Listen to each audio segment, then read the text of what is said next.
Good evening, and welcome to the New York Immigration Coalition's Road to Recovery video series. My name is Nora Melendez, and I am the Immigrant Services Support Events Associate at the NYIC, and I will be your host. Today, we will be hearing from Jose Miranda Jr., the Director of Economic Justice at CHAYA. We will be discussing what is credit, how you and your family can safely build it, and the tips and best practices for maintaining good credit. Hi, everyone. I'm Jose, the Director of Economic Justice at CHAYA. I've been working in the field of financial empowerment and financial education for over 11 years. At CHAYA, I work with a really awesome team that provides services for community members and small business owners related to personal finances and economic development. Thank you for joining us today, Jose. Let's start at the beginning. What is credit? Credit is basically trust. Credit is the kind of trust that allows a business to provide money or resources to someone else with a promise to pay it back later. Someone's credit is based on lots of factors that are then used to calculate a credit score. The higher your score, the more trustworthy you are to creditors. Since someone's credit is based on multiple factors, then what are the best ways to build credit? Yeah, it's a bit of a catch-22. You need to use credit in order to build credit. A bank won't loan you money unless they think that they can trust you. Credit is based on your borrowing history that gets reported to 3 credit bureaus: Experian, Equifax, and TransUnion. Often people start building a borrowing or a credit history by taking out some kind of secured loan or credit card. With a secured loan, you put down a deposit at a bank, let's say $500, and put that into a CD, which you're not allowed to touch. The bank then gives you a $500 loan, which you pay back monthly. The bank trusts you more because if you don't repay them, they can take the money out of your deposit. These monthly payments then help build your credit. A secured credit card works the same way, except you get a credit card instead of a loan. These can be a bit more expensive because they tend to have annual fees and high interest rates. At CHAYA, we have a Lending Circles program that helps people build their credit too. Instead of having to put a deposit down, we form a savings circle, often called a SUSU or a tanda. We take the same practice where a group of 6 to 12 people agree to a monthly payment amount. Each month, one of the participants receives the payment funds. The payments are reported to the credit bureaus, building your credit. In this program, you're able to save and build credit at the same time. And how can I get involved in CHAYA's Lending Circle program? Yeah, our Lending Circle program is accessible online to community members. To sign up, you can reach out to my colleague Gurpreet Singh at 718-478-3848. There's no cost to start up, and the payments are 0 interest. That's great. So as we're talking about building credit, can you explain the difference between building good credit and building bad credit?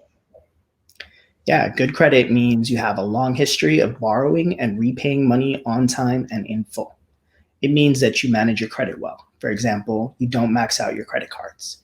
Bad credit is the opposite. It means you have a lot of missed payments or you're maxing out your credit cards. Having a lot of collections can also hurt. Do you have any tips for maintaining good credit? Yeah, the best credit advice I ever received was that to be able to borrow, have good credit, is to make it look like you don't need it. This means always pay your bills on time, keep your credit lines as low as possible, and don't apply for a lot of credit. Creditors can see what you're borrowing and when you're applying. So struggling to consistently make payments and applying for too much credit can hurt your credit score a lot. So let's say I've built bad credit. Is there any way to fix it, or is it too late? Credit is fluid. It means you can always improve or hurt your credit. The great thing about how credit scores work is that they're weighed in a way that your most 2 recent years are more important than the rest of your credit history. So to build your credit back up, you can start right away paying off old debts and building a new, better credit history.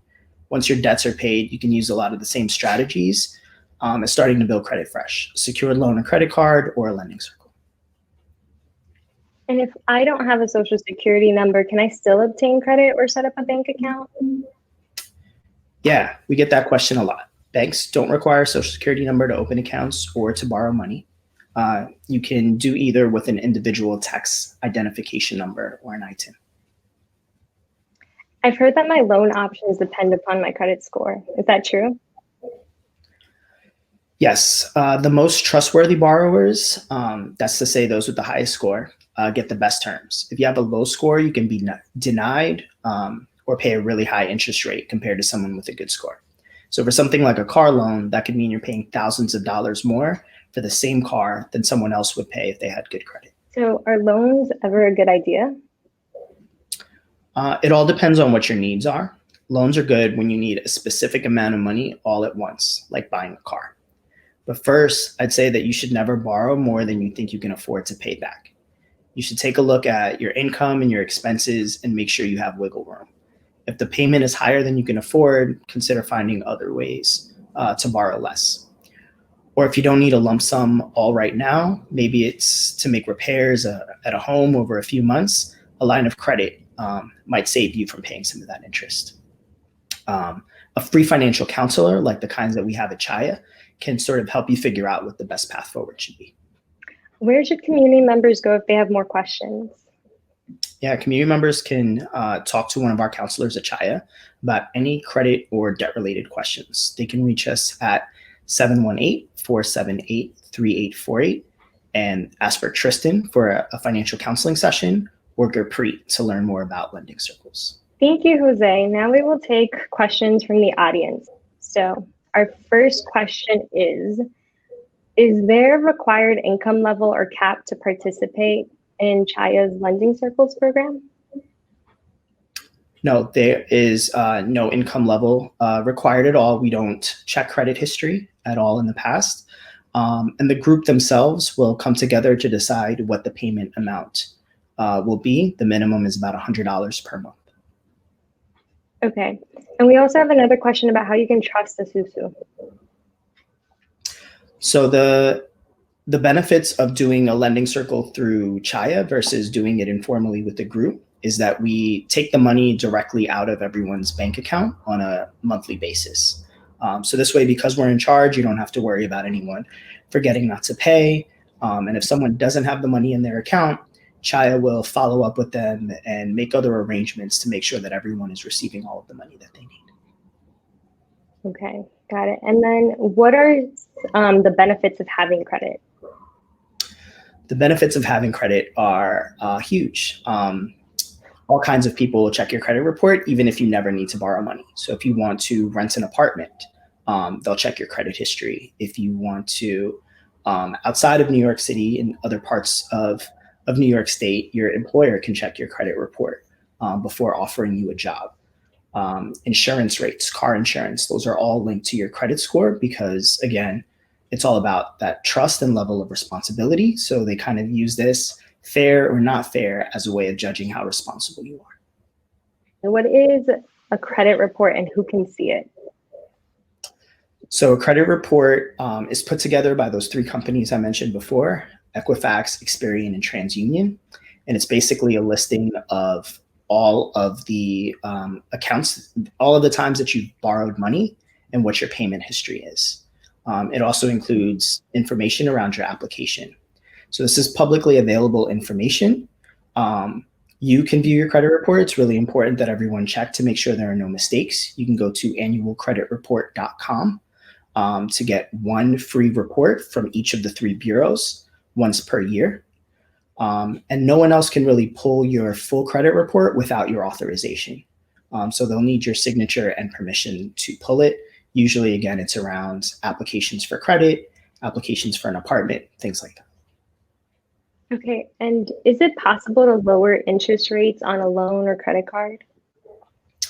Yeah, interest rates are always negotiable. Remember that, when you signed up for a credit card or for a loan the first time, you did sign a contract basically saying you're willing to pay an interest rate. But if your credit has improved in the long term, you can call your creditor and ask them to negotiate. That's a good time to call a financial counselor like those we have at Chaya. We have a lot of experience doing stuff like that.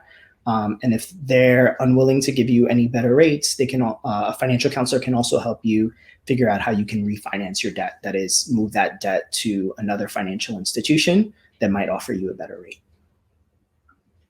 Okay. Doesn't look like we have any more questions.